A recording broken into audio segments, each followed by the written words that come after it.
संघटनेच्या पदाधिकाऱ्यांशी तटकरेंची चर्चा चालली आहे, त्याचीच आपण थेट दृश्य सध्या बघतोय. त्याचं निवेदन स्वीकारलं, ते सर्व म्हणणं तुम्ही ऐकून घेतलं, सर्व झालं, पण समोर असं आता सध्या जसं आम्ही बोलालो तशा पद्धतीने तुम्ही ऐकून घेतलं, परंतु तुमच्या मागे तिथून झाल्यानंतर त्याच्यावर आपल्याच कार्यकर्त्यांनी त्याच्यावर एवढे अमानुष मारहाण केली, एवढे त्याच्या पोटात दुखेसोर छातीत दुखेसोर हालाल करून त्याला मारलं, हे आपल्याला अशोभनीय आहे. आपण सत्तेमध्ये आहात, आज आपण एक महाराष्ट्राची सत्ता आपल्या हातात असल्यामुळं आपण महाराष्ट्राचे मालक नाहीत. मी एक लहान तोंडी मोठा घास घेतो, आपला थोडा राग येईल, परंतु आमचं एक लोकशाहीच्या माध्यमातून आम्ही विचारतो. पण असं ह्याच्या पुढे आपण कुणावर, कुठल्याही शेतकऱ्यावर, कुठल्या पदाधिकाऱ्यावर किंवा कुणाही अशी घटना ह्याच्या पुढे होऊ नये याची आपण दक्षता घ्यावी आणि आपण त्या युवक प्रदेशाध्यक्षावर योग्य ती कारवाई करावी, एवढीच आपल्यासमोर विनंती आहे. धन्यवाद.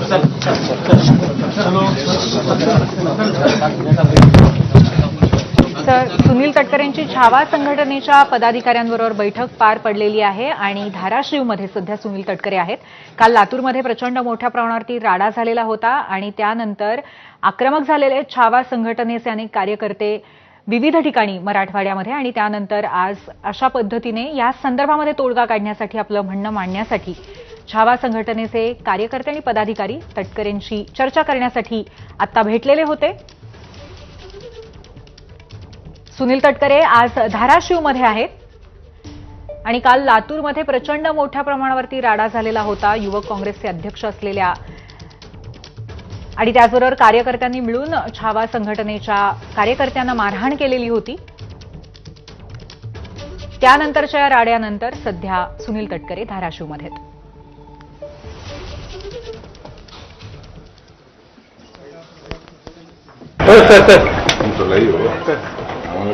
नाही घ्या की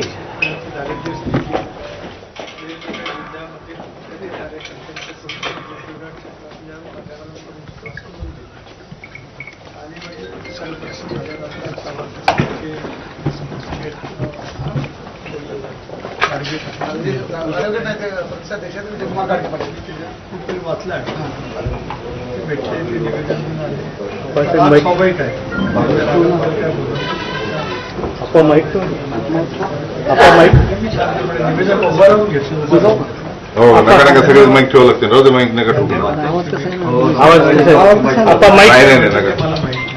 आपण माईक ठेवा. आपण माईक ठेवा. चूक आहे ते चूकच त्याचं मी समर्थन केलं नाही, करणारही नाही.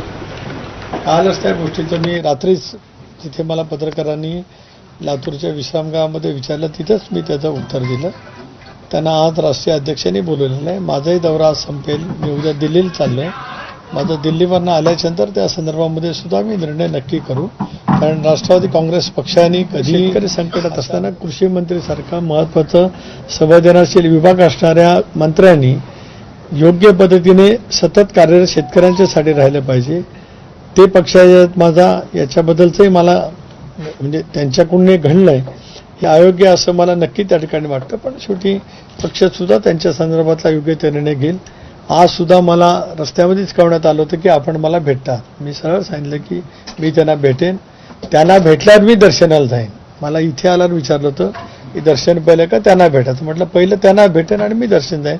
आणि शेवटी एक संघटना म्हणून तुम्ही तुमच्या पद्धतीने जे काय काम करतात, शेतकऱ्यांच्या भावना तुम्ही ज्या पद्धतीने व्यक्त करतात, राज्यकर्ते म्हणून आम्ही शांतपणाने ऐकून घेणं आमचं कर्तव्य आहे आणि त्या कर्तव्याच्या भूमिकेतून आम्ही स्वार्थाने वागत राहू आणि तुम्ही सांगितलेल्या दोन्ही गोष्टीचा गांभीर्याने पक्ष नक्की विचार.